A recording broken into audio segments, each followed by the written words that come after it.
Selatan, khususnya umat sedharma, terimalah salam panganjali dari kami.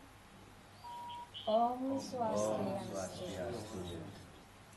Selamat sore, selamat berjumpa pada mimbar agama Hindu dengan tema Kemenangan Dharma. Untuk membahas dalam kemenangan Dharma ini telah hadir para narasumber, yaitu Bapak Nyoman Suarta, Ketua Parisade Hindu Dharma Indonesia, Sulawesi Selatan. Selamat sore Bapak. Om Swastiastu. Dan Bapak Simon Kendek Paranta, Pembimas Hindu, Kanwil Kementerian Agama Provinsi Sulawesi Selatan. Selamat sore Bapak. Om Swastiastu. Pada sore hari ini kita dengan membahas tema Kemenangan Dharma, maka saya akan langsung bertanya kepada Bapak Nyoman Suarta, sebetulnya apa sesungguhnya dengan kemenangan Dharma itu? Silakan Bapak. Terima kasih. Mengawali tentang kemenangan Dharma, bahwa pada dasarnya semua agama atau setiap agama mempunyai tujuan untuk menuntun umatnya di dalam menghadapi hidup dan kehidupan ini sesuai dengan ajaran agamanya masing-masing. Demikian pula halnya dengan agama Hindu, mempunyai tujuan yang sangat mulia, yaitu agar umat Hindu sejahtera lahir batin dan memperoleh kebahagiaan yang abadi yang disebut dengan moksa. Di dalam ajaran agama Hindu, dalam kitab suci Weda menyebutkan moksatam jagatita yaca itu. Nah, untuk mencapai arahan tersebut, tujuan tersebut, ada 4 jalan yang ditempuh, 4 tujuan dalam hidup kita di dunia ini. Yang pertama adalah katanya dharma. Yang kedua harta. Yang ketiga kama. Yang keempat moksa. Nah, untuk mencapai kebahagiaan yang abadi yang kita sebut dengan moksa, maka di dalam hal ingin mencapai di bidang harta atau material, demikian juga dalam hal kita ingin mencapai kama atau hawa nafsu, termasuk ingin mencapai kesucian dalam arti kata spiritualisme, harus itu melalui dharma. Jadi di sini pengertian dharma banyak sekali. Dharma dapat diartikan sebagai agama, dharma dapat diartikan sebagai kebijakan atau kebajikan, dharma dapat diartikan sebagai kebenaran, dharma juga sebagai kejujuran, dharma juga sebagai hukum, dharma bisa juga diartikan sebagai budi pekerti. Nah, semua ajaran agama Hindu yang dituang di dalam berbagai kitab suci Hindu semua membahas atau semua membicarakan masalah dharma. Nah, pada kesempatan ini saya membawa satu buku, salah satu pusaka suci Hindu, yaitu Sarasta Musaya.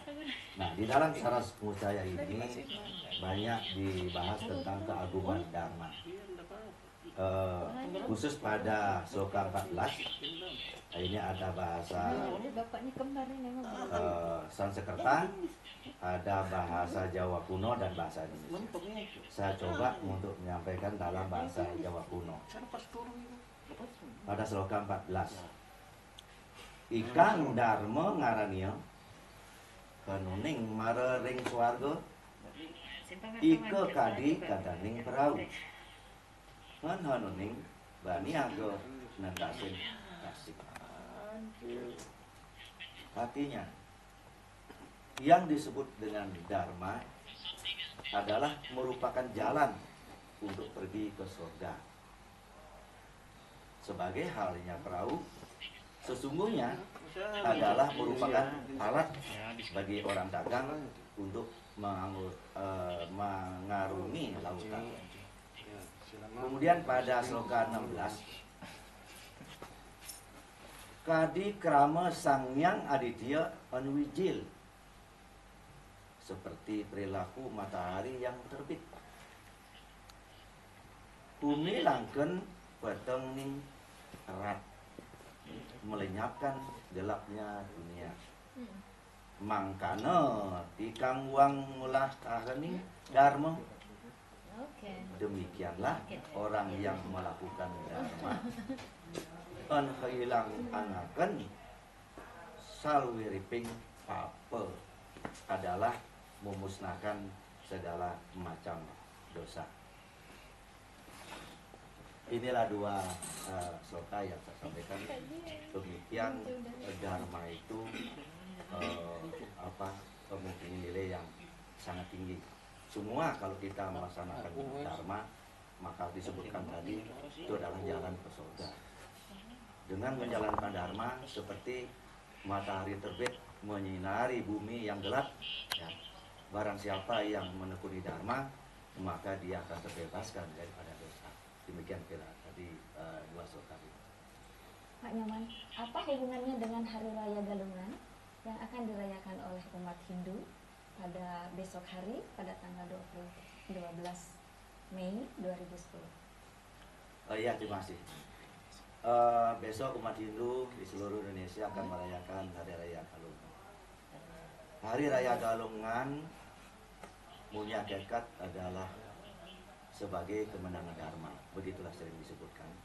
Di samping mempunyai hakikat bahwa Hari Raya Galungan itu juga hari pewedalan jagat disebut.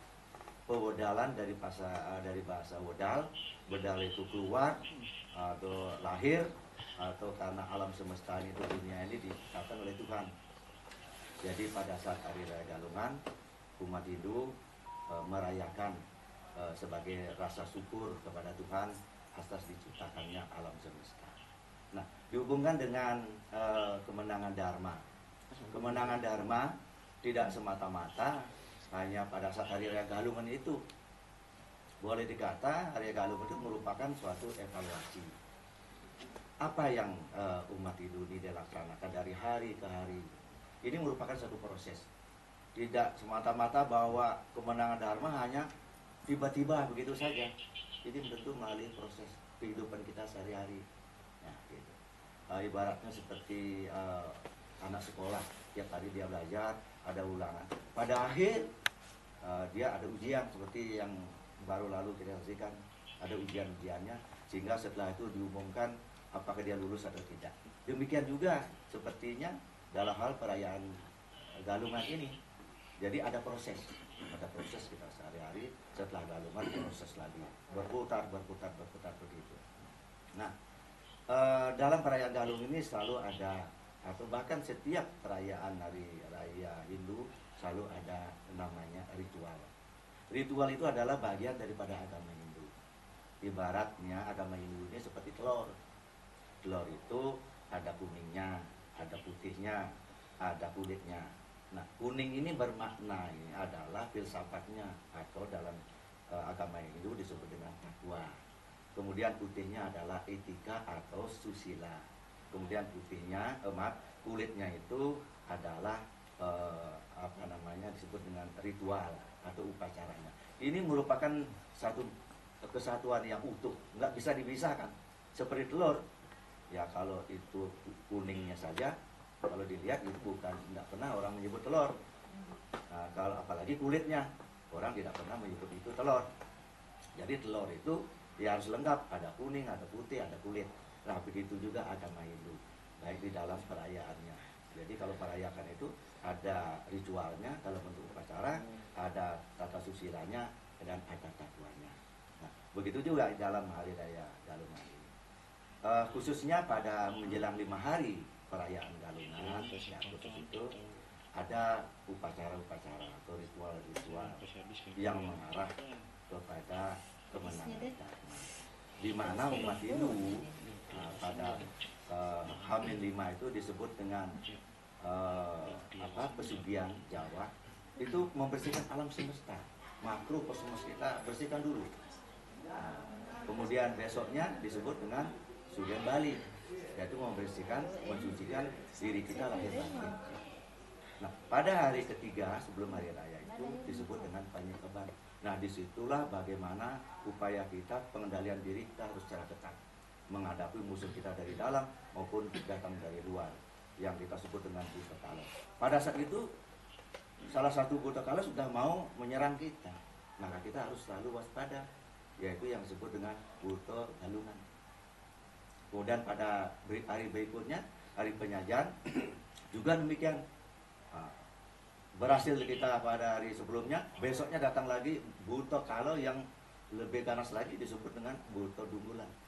Maka kita juga makin hari nafsu kita karena mau menjelang hari raya, kepingin ini, nafsu begini. Nah, mampu enggak kita ini mengendalikan nafsu itu? Dan puncaknya pada H-1 hari ini yang disebut dengan hari penampan Galungan. Buto ini udah luar biasa. Yang datang ini yang mengganggu manusia. Memang Buto Kala ini tugasnya sehari-hari hanya mengganggu manusia. Disebut dengan Buto Amangkurat. Kebutuhan kita juga banyak, nafsu kita juga banyak pada saat itu. Disinilah terjadi pergolakan batin kita. Nah, kalau kita berhasil, maka sampai batas malam hari nanti akan kalau orang ujian akan diumumkan tengah malam. Ya. Maka setelah diumumkan tengah malam lulus ujian, besok kita merayakan hari raya Galungan dengan sukses. Kita pagi-pagi kita melakukan persembahan kepada Tuhan Yang Maha Esa dengan mendatangi ke pulau-pulau, tempat-tempat suci di sekitar kita. Kemudian kita kumpul dengan keluarga, melaksanakan semua keramu, makan bersama-sama apa yang dipersiapkan sebelumnya dan sebagainya. Nah, sekaligus kita menyampaikan ucapan namanya selamat hari raya, mohon maaf lahir batin. Jadi saling memberi dan saling meminta maaf sesama keluarga. Demikian makna perundangan itu pada saat hari Galungan itu. Nah, kalian upacaranya. Saya ingin beralih kepada Pak Simon. Sejak kapan dan bagaimana dengan umat Hindu lainnya? Karena Hindu ini tidak hanya identik dengan Bali saja, karena ada umat lain dan dari etnis lain. Silakan, Pak. Terima kasih. Kalau kita berbicara masalah Galungan, itu adalah suatu hari suci agama Hindu. Lalu yang dipertanyakan kapan sesungguhnya hari raya itu dilakukan, maka salah satu sumber yang kita jadikan sebagai pegangan umat Hindu adalah semacam kakawin. Ini adalah peninggalan pada kerajaan Majapahit, tepatnya pada abad ke-11. Jadi Galungan pada saat itu sudah dilaksanakan pada abad ke-11. Nah, kalau kita lihat sekarang, karena Galungan itu dalam pemikiran kita hanya khusus untuk saudara-saudara kita yang dari Bali. Jadi Galungan itu adalah khususnya. Nah, kalau ada pemikiran seperti itu, sesungguhnya tidaklah tepat kalau Galungan hanya dilakukan oleh saudara kita dari Bali. Memang kita tahu bahwa Hindu tidak bisa lepas dari Bali. Boleh dikatakan Hindu adalah sentralnya, pusatnya di sana, lalu ada Hindu lain. Lalu bagaimana umat kita di luar Bali, khususnya etnis lokal? Kita tahu Hindu itu bukan hanya di Bali. Seluruh pelosok Nusantara ini ada umat Hindunya. Khusus di daerah kita Sulawesi Selatan, umat Hindu itu ada di Toraja, ada di Bugis, di Tolotak, ada juga di Mamasa.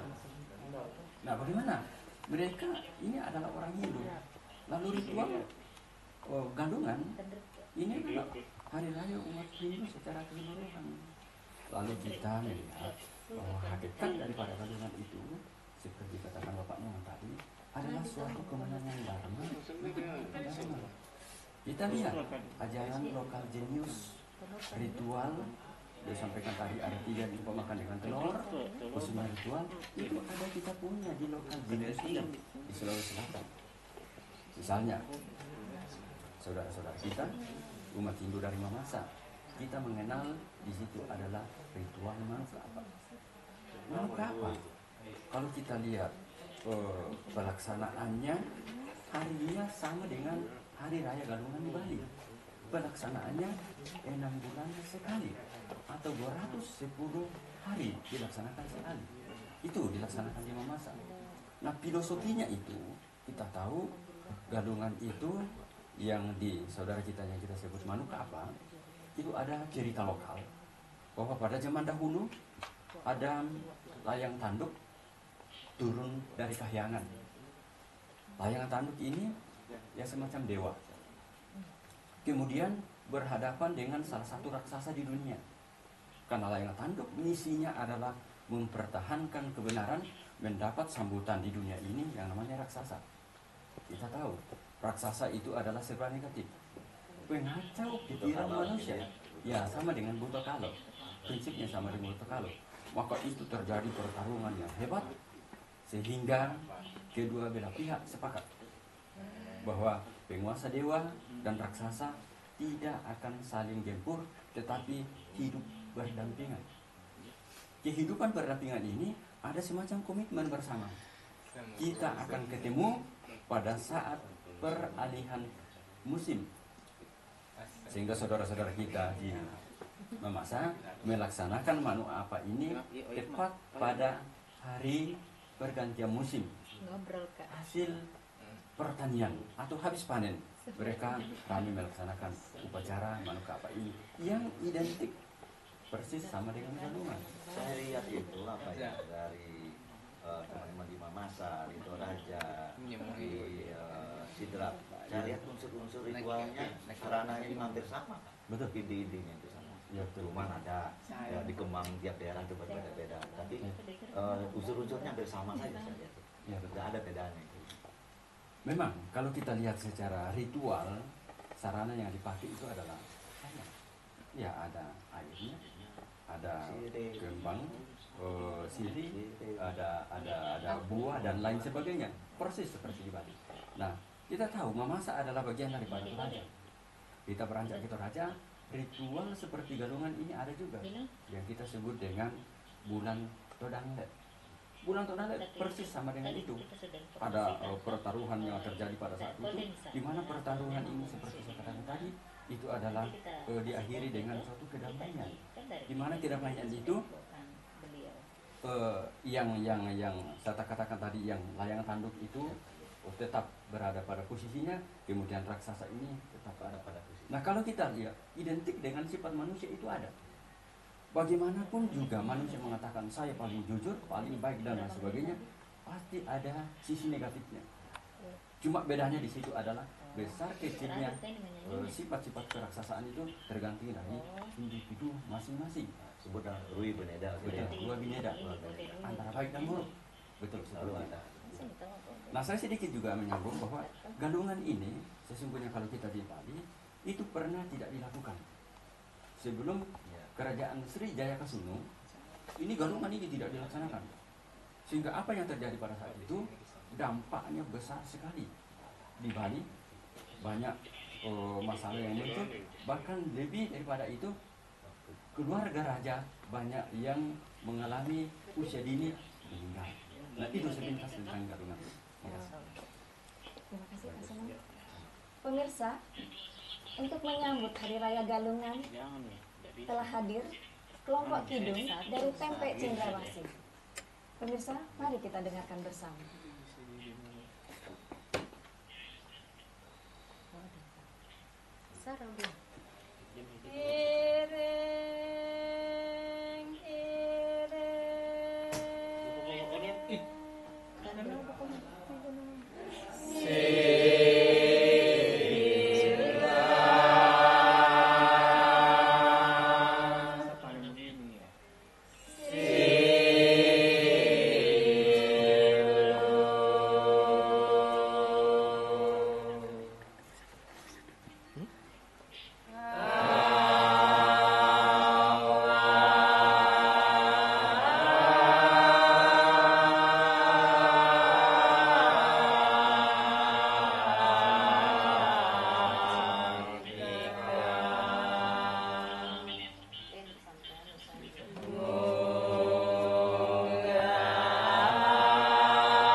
Pemirsa, begitu indahnya dan sahdunya kidung yang telah dilantunkan sebagai menggambarkan keindahan alam akibat hubungan harmonis antara alam semesta dengan manusia.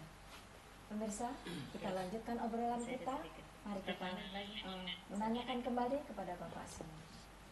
Pak Simon, banyak sekali tadi yang saya dengar ritual yang dilaksanakan, di mana sebagai wujud daripada rasa syukur dan rasa kewaspadaan untuk menjadi pemenang, tentunya pemenang dharma. Upaya-upaya apa supaya kita bisa menjadi pemenang? Karena antara pertarungan dharma dengan adharma, dan apa relevansinya dengan keadaan bangsa kita pada saat sekarang ini? Silakan. Nah, terima kasih. Kalau kita berbicara masalah galungan, kemudian semacam kiat, apa dengan cara apa kita lakukan sehingga kita eksis dalam dharma, atau tetap mempertahankan dharma. Kita selaku umat itu bahwa kita tetap konsisten mempertahankan tentang namanya kebenaran yang berdasarkan Weda. Nah, masalah kebenaran yang diungkap di dalam Weda itu sangat besar sekali, cukup luas sekali.